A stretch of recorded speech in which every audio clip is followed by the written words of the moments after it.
Shalom,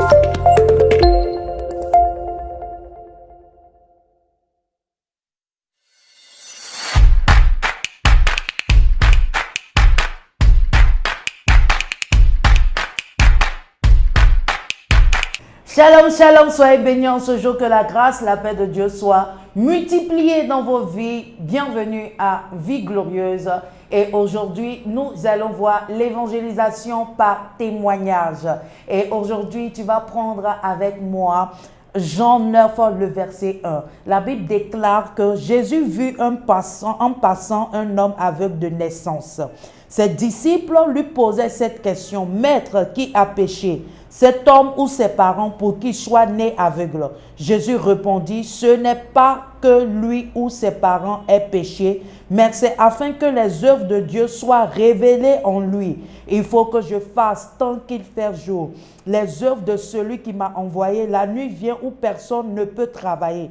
Pendant que je suis dans le monde, je suis la lumière du monde. Dans le verset 6, il déclare: après avoir dit cela, il cracha par terre et fit de la boue avec sa salive, puis il appliqua cette boue sur les yeux de l'aveugle et lui dit: va te laver au bassin de Siloé, nom qui signifie envoyé. Il y alla donc, se lava et revint voyant clair.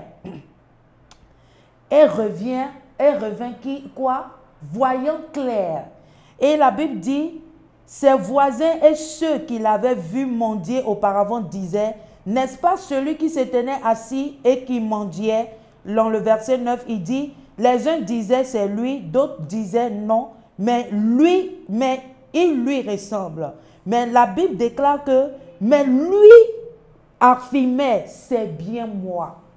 Donc lui, il était en train de donner son témoignage à ses voisins, à ceux qui l'entouraient, aux membres de son quartier, aux personnes qui étaient dans son quartier, aux personnes qui étaient dans l'entourage, qui le voyaient mendier. Il était en train de faire son témoignage en disant que oui, bien vrai que je suis né aveugle, mais aujourd'hui, le Seigneur m'a délivré de cette maladie. Donc, c'est important, au même moment qu'il était en train de rendre son témoignage, au même moment, c'est une manière pour lui de témoigner, faire l'évangélisation par le témoignage.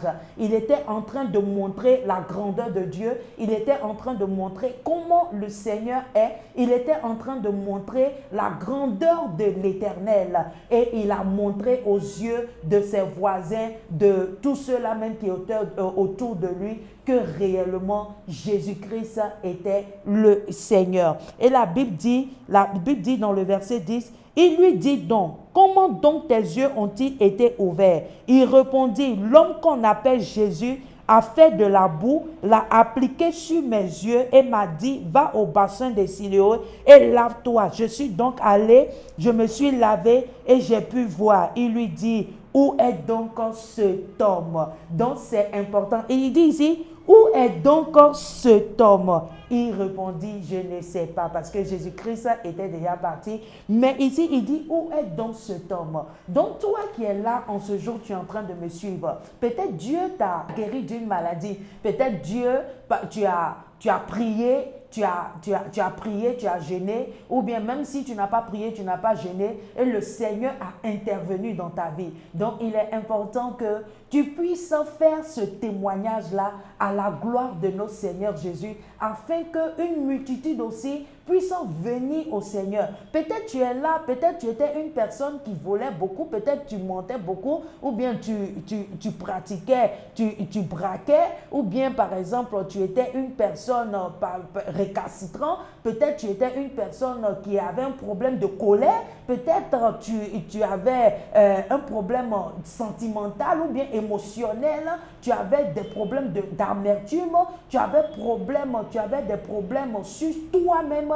et que le Seigneur t'a délivré de tous ces genres de choses. Donc il est important que tu ouvres ta bouche et tu donnes ce témoignage-là autour de toi, afin que cette personne-là qui vit la même chose puisse laisser cela et aussi dire que oui, que le Seigneur, si le Seigneur a pu faire ça dans la vie de mon frère, il peut le faire aussi dans ma vie. Peut-être le Seigneur t'a décanté dans une situation, ou bien par exemple tu avais un projet que le Seigneur a décanté la situation. Peut-être tu avais un projet de voyage, peut-être tu avais un projet sur le plan du travail, peut-être tu avais un projet sur tous les plans, même en éducation, même dans ta famille, même quel que soit ce que le Seigneur a fait dans ta vie, il est important que tu puisses faire l'évangélisation par témoignage.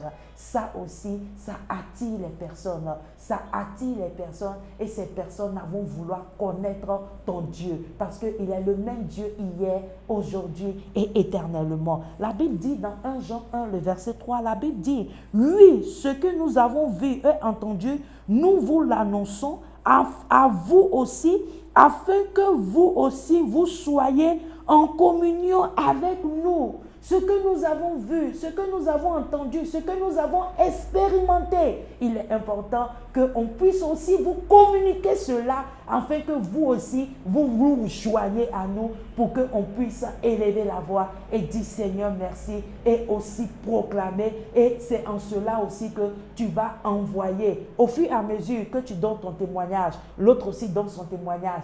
Comme ça, au fur et à mesure, jusqu'au cours ça, aux extrémités de la terre. Donc, il est important que tu puisses donner ton témoignage par évangélisation. N'aie pas honte de ce que le Seigneur a fait dans ta vie. Quel que soit, même si tu as guéri d'un mot de tête, le Seigneur a fait. Ouvre ta bouche et dis que j'avais mal à la tête, j'avais mal au dos, j'avais mal aux pieds, j'avais mal. Peut-être les gens peuvent, il y a certains qui peuvent rire, mais sur les 100 personnes qui vont rire, au moins il y a 50 qui vont croire et ils vont expérimenter cela. Peut-être même, ils peuvent rire, mais arriver à la maison, ils vont chercher à expérimenter cela parce que ce que tu as dit, le Seigneur, le Saint-Esprit va leur communiquer cette grâce qu'il t'a fait et il va communiquer cela dans leur vie. Peut-être tu es là ce jour, tu ne connais pas le Seigneur en tant que ton Seigneur sauveur personnel. J'aimerais te dire que Jésus-Christ est Seigneur. C'est celui-là même qui s'est fait pécher pour toi et moi. Et en ce jour, si tu veux l'accepter comme Seigneur et sauveur personnel et tu veux expérimenter aussi l'évangélisation par témoignage, tu vas incliner ta tête et tu vas répéter après moi, tu vas dire Seigneur Jésus-Christ, je viens à toi tel que je suis, je sais que je suis un pécheur. Pardonne-moi de tous mes péchés et délivre-moi au nom de Jésus-Christ. Merci de faire de moi une nouvelle créature. Merci, Papa, parce que je t'accepte comme mon Seigneur et Sauveur personnel. Sois béni, c'était Vie Glorieuse avec Esena Moti, auteur d'une plume d'une sista à une autre. Sois béni en ce jour et à très bientôt. Bye bye!